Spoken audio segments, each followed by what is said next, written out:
దత్తపుత్ర దత్తపుత్ర దత్తపుత్ర దత్తపుత్ర పెళ్లికి ముందు పవిత్రమైన హామీలిచ్చి పిల్లలను పుట్టించి పెళ్లి కాగానే 4 ఏళ్లకు ఒకసారి 5 ఏళ్లకు ఒకసారి కార్లు మార్చేసినట్టుగా భార్యలను వదిలేసి ఇప్పుడు నియోజకవర్గాల్ని కూడా అలవోకగా వదిలేస్తా ఉన్నావు. ఏం మనిషివయ్యా నువ్వు అని చెప్పి ఆయనను అడిగా. అందుకే దత్తపుత్రుల్లో కూడా ఈ మధ్య కాలంలో బీపీ బాగా కనిపిస్తా ఉంటది. అయ్యా దత్తపుత్ర, ఒకసారి చేస్తే పొరపాటు, మళ్ళీ మళ్ళీ చేస్తే దాన్ని అలవాటు అంటారయ్యా దత్తపుత్ర.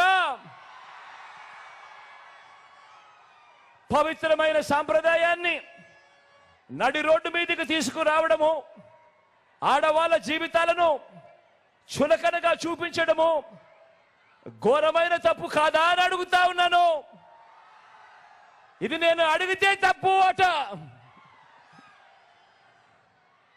నిన్ను చూసి ఇదే తప్పు ప్రతి ఒక్కరూ కూడా చేయడం మొదలు పెడితే, ఇలా 5 ఏళ్లకు ఒకసారి 4 ఏళ్లకు ఒకసారి భార్యలను మార్చడం మొదలు పెడితే అక్క చెల్లెమ్మల బ్రతుకులేం కావాలి అని కనీసం ఆలోచన కూడా చెయ్యని ఈ పెద్ద మనిషిని నువ్వు చేస్తా ఉన్నది తప్పు కదయా అని అంటే చాలు, ఆ పెద్ద మనిషిలో కూడా బీపీ విపరీతంగా పెరిగిపోతుంది. ఇలా ఇలా ఇలా ఊగిపోతా ఉంటాడు. చేతులు ఊపేస్తాడు, కాళ్ళు ఊపేస్తాడు, తల ఊపేస్తాడు, అన్ని ఊపేస్తాడు.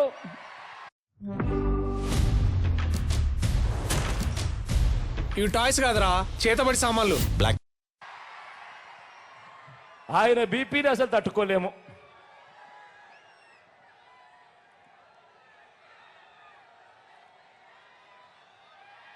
ఇలా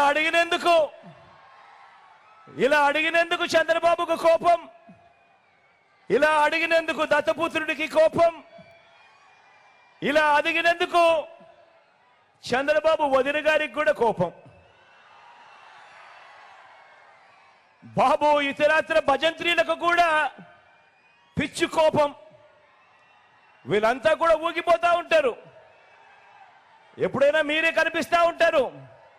ఆ ఈనాడు కానీ, ఆ ఆంధ్రజ్యోతి కానీ, ఆ టీవీ5లో చూసినప్పుడు, ఆ పేపర్లలో చదివినప్పుడు ఫ్రంట్ పేజీలో కనిపించే వార్తలు చూస్తే పూనకం వచ్చినట్టుగా రాస్తారు.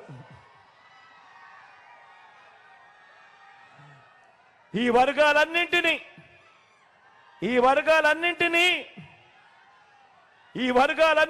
కూడా నేను ఎందుకు మారిపోయాను, భీమవరం నుంచి ఎందుకు వెళ్ళిపోయాను చాలా బాధపడతా ఉన్నాడు. జగన్కి అడుగుతున్నా, మరి ఇక్కడ ఉన్న ఎమ్మెల్యేని ఎందుకు ఇక్కడి నుంచి పక్క నియోజకవర్గానికి ఎందుకు పంపించేసావు?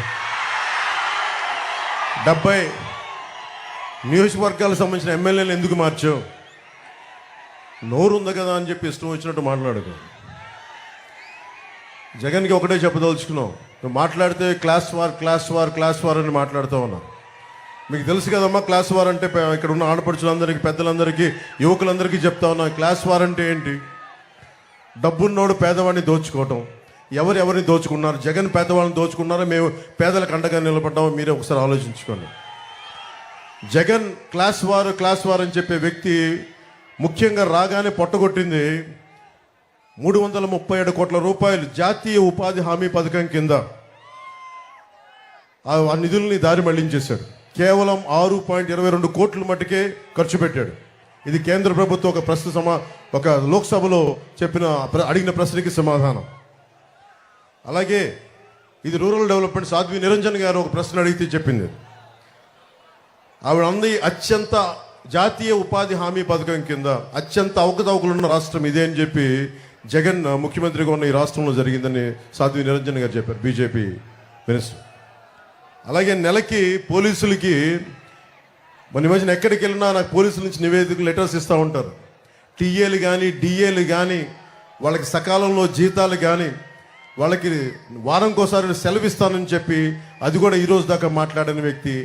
ఇది పోలీసులు శ్రమని దోపిడీ చేస్తున్న వ్యక్తి. ఇతను క్లాస్ వార్ గురించి మాట్లాడతాడు.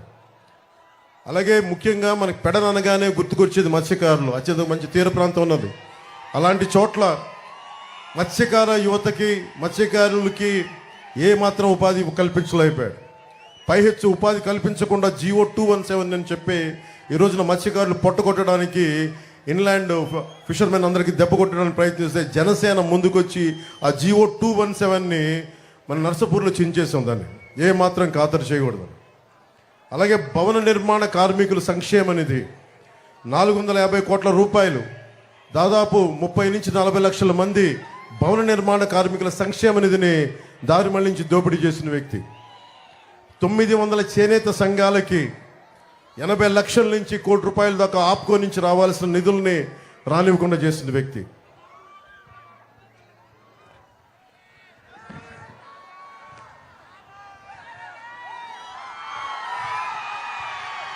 మీ కరెంటు బిల్లులు ఎన్నిసార్లు పెరిగినాయి 5 సంవత్సరాలు మీరు చెప్పండి. 10 సార్లు పైగా పెరిగినాయి కరెంటు బిల్లులు. ₹5 యూనిట్ కరెంట్ వచ్చే పరిస్థితుల్లో చంద్రబాబు నాయుడు గారు ఉన్నప్పుడు పవర్ పర్చేజ్ అగ్రిమెంట్స్ అని చెప్పి 20 సంవత్సరాలకి యూనిట్కి ₹5 ఆయన ఒప్పందం చేసుకుంటే రాగానే అది రద్దు చేసి పీక్ టైంలో దాన్ని ₹18 ఖర్చు పెట్టి మీకు దానివల్ల మీకు 10 సార్లు పెరిగిపోయింది. 5 సంవత్సరాల్లో 10 సార్లు పెరిగిపోయింది. పోయినసారి ఆయన ఉన్నప్పుడు కనీసం ఒక్కసారి కూడా పెంచలేదు మనకి ఖర్చులు.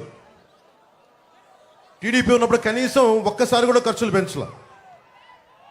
ఈరోజు ఇతను రాగానే ఈ ఛార్జీలు పెంచేశాడు, కరెంటు ఛార్జీలు. దానివల్ల మీకు 27,500 కోట్ల రూపాయలు మీకు సంబంధించిన డబ్బుని దోపిడీ చేసిన. అందుకే మీకు 10 సార్లు మీరు కరెంటు బిల్లు ఎక్కువ కట్టాల్సి వస్తుంది.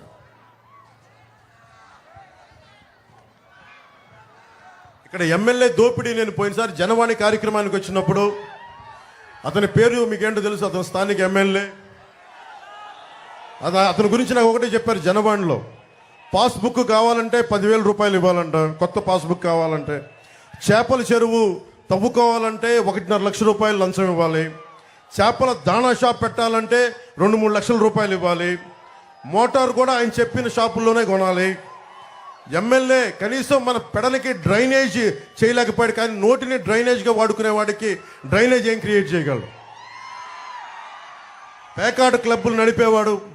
వీళ్ళు పదవుల్లో ఎక్కారు.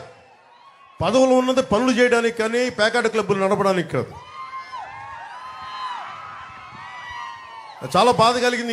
ఈయన ఇంటి ముందు నుంచి ఎవరైనా నమస్కారాలు పెట్టాలంట. నమస్కారాలు పెట్టకపోతే గంజాయి కేసులు పెట్టాడు జన సైనికుల మీద.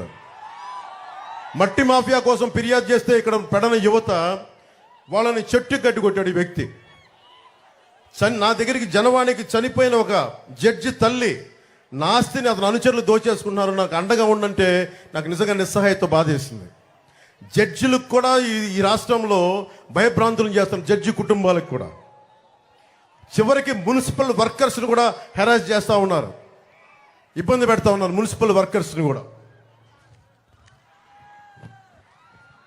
ముఖ్యంగా మనకి 18,000 కళంకారీ చేనేత కార్మికులు ఉన్న నియోజకవర్గం ఇది.